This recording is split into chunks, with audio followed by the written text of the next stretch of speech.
Nomination की प्रक्रिया शुरू हो जाएगी और सभी कैंडिडेट्स 5 तारीख से लेकर के 12 सितंबर तक अपना आवेदन इस कार्यालय में जमा करा सकते हैं। आवेदन 5 से 12 तक लिए जाएंगे। 13 तारीख को स्क्रूटनी की जाएगी यहीं इस कार्यालय में और 16 तारीख तक कैंडिडेट अपना फॉर्म विड्रॉ कर सकता है। ये हमारी चुनाव की प्रक्रिया रहेगी और इसके साथ ही जो वोटिंग रहेगी हमारी वो 5 अक्टूबर को रहेगी और जो हमारी काउंटिंग की डेट है वो 8 अक्टूबर की रहेगी। तो आपके चैनल के माध्यम से मैं कालांवाली विधानसभा क्षेत्र के लोगों से अपील करना चाहूँगा कि 5 अक्टूबर को जो विधानसभा क्षेत्र में मतदान होना है उसमें बढ़ चढ़कर भाग लें। कुछ ब्रीफिंग्स हैं जो मैं आपके साथ साझा करना चाहता हूँ।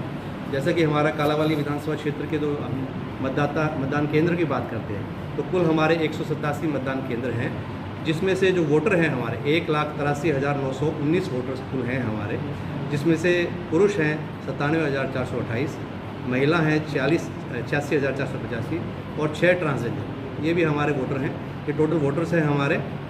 और जो हमारी टोटल लोकेशंस हैं वो 108 लोकेशंस हैं, जिनमें से 9 अर्बन की हैं, शहरी क्षेत्र कालांवाली क्षेत्र की, और रूरल की 99 है। ये सारी हमारी जो है डाटा इस प्रकार से है मतदान केंद्रों का और मतदाता सूची का। इसके साथ ही जो हमारे सर्विस वोटर्स हैं वो 466 सर्विस वोटर्स हैं। पोलिंग स्टेशंस के बारे में आपको मैं पहले ही बता चुका हूँ। और इस एक विशेष सुविधा जो इलेक्शन के दौरान दी जाती है उसमें 85 प्लस के जो बुज़ुर्ग हैं हमारे या हमारे PWD वोटर्स हैं उनको भी घर पर जो है मतदान की सुविधा हमारे द्वारा दी जाती है, जिसके लिए BLOs के माध्यम से 12D फॉर्म भरवाया जाता है। वो प्रक्रिया हमारी शुरू हो चुकी है।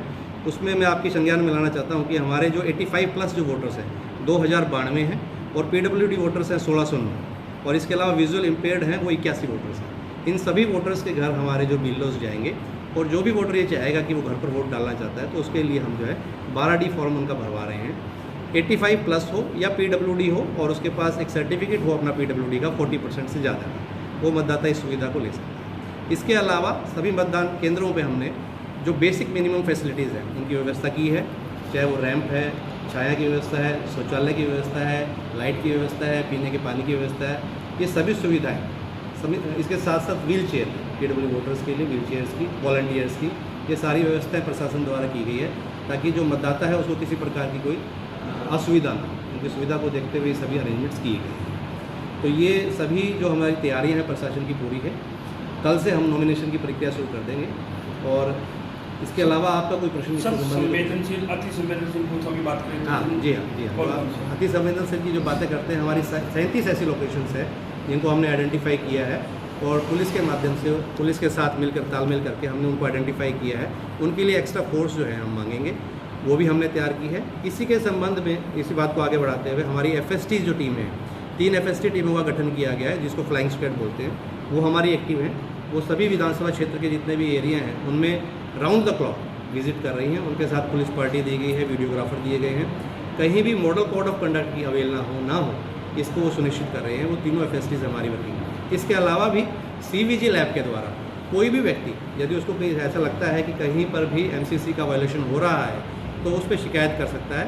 अभी तक 3 शिकायतें ऐसी आई हैं और तीनों का समय पर निपटान हमारे द्वारा किया गया। सर, पिंक बूथ की बात करें लोकसभा की तरह तो कितने पिंक बूथ विधानसभा क्षेत्र में बनाए गए? हाँ, पिंक बूथ, मॉडल बूथ और PWD बूथ, ये 3 बूथ हमारे जो हैं अलग से बनाए गए हैं। हर बार इलेक्शन कमीशन की ये हिदायत होती है कि महिलाओं की भागीदारी बढ़ाने के लिए पिंक बूथ का निर्माण किया जाए और पिंक बूथ में जितना भी स्टाफ होता है वो महिला कर्मचारी होती हैं। महिला सशक्तिकरण की तरफ ये एक कदम है। और जैसा कि हमारा पिछली बार भी विधानसभा क्षेत्र में मार्केट कमेटी कालांवाली में पिंक बूथ स्थापित किया गया था, इस बार भी किया गया है। इसके अलावा बड़ागुड़ा में मॉडल बूथ और वेदवाला में PWD बूथ, ये भी हमारे जो है बनाए गए हैं। देखिए, जैसा मैंने अभी बताया कि BLOs के माध्यम से 12D फॉर्म जो है वो उनको सुविधा देता है कि वो अगर खुद घर पर व्यक्ति मतदान करना चाहता है तो एक टीम बनाई जाती है, वो टीम जाती है। जिस प्रकार से वोटिंग केंद्र होता है उसी प्रकार से उसके घर में जाके एक मतदान केंद्र स्थापित किया जाता है और पूरी पारदर्शिता के साथ उसका वोट वहीं पर डलवाया जाता है। इसकी व्यवस्था हमने की है।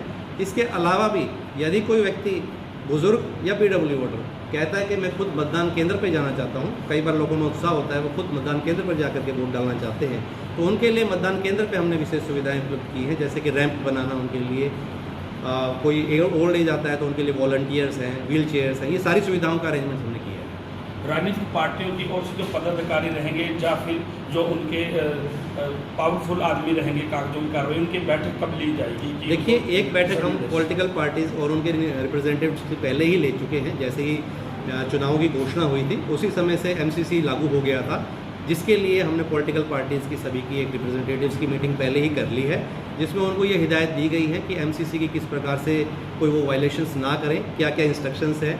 हमने प्लेसेस निर्धारित करे हैं कि किस जगह पर वो अपना जो है बैनर्स लगा सकते हैं, किस जगह पे वो रैली कर सकते हैं, किस प्रकार से उनको कोई परमिशन लेनी है। परमिशन के लिए भी एक हमने अलग से सेल बनाया है। कोई भी उनको रैली करनी है तो उसके लिए जो परमिशन लेनी है, चाहे लाउड स्पीकर की है चाहे गाड़ियों की है, उसकी व्यवस्था हमने की गई है। तो वो सारी सुविधाएं हम कर चुके हैं और अब निरंतर हम मीटिंग्स पॉलिटिकल पार्टीज़ के साथ आगे भी करते हैं। 100% मतदान हो, इसके लिए कालावली की जनता से क्या अपील करेंगे? देखिए, एक तो स्वीप का जो कार्यक्रम है इलेक्शन कमीशन के द्वारा जो हिदायत दी जाती है कि ताकि ज़्यादा से ज़्यादा लोगों को मतदान के लिए जागरूक किया जा सके, ज़्यादा से ज़्यादा हमारी वोटिंग हो सके, इसके लिए स्वीप के कार्यक्रम हमारे चल रहे हैं। बीओज़ बड़ागुडा और ओडा इसके नोडल ऑफिसर हैं, वो हर गाँव में किस प्रकार से मतदान बढ़ सकता है उसके बारे में कार्यक्रम कर रहे हैं। चाहे वो बच्चों की रैलियाँ हैं, पोस्टर्स हैं, स्लोगन्स हैं, कॉलेजेस में कॉम्पिटिशन्स हैं, डिबेट कॉम्पिटिशन्स हैं, ये सारी व्यवस्थाएं हम कर रहे हैं। और हम खुद भी समय समय पर कॉलेजेस में जाकर के, गांव में जाकर के लोगों को जागरूक कर रहे हैं। इसके अलावा भी एक वैन भी हम स्पेशल चलाएंगे जिसमें लोगों को गांव-गांव जाके जागरूक किया जाएगा। उनको बताया जाएगा कि 5 तारीख को हरियाणा में, 5 अक्टूबर को हरियाणा में विधानसभा की चुनाव होने हैं, वोटिंग होनी है, तो हर व्यक्ति बढ़ चढ़ करके भाग ले।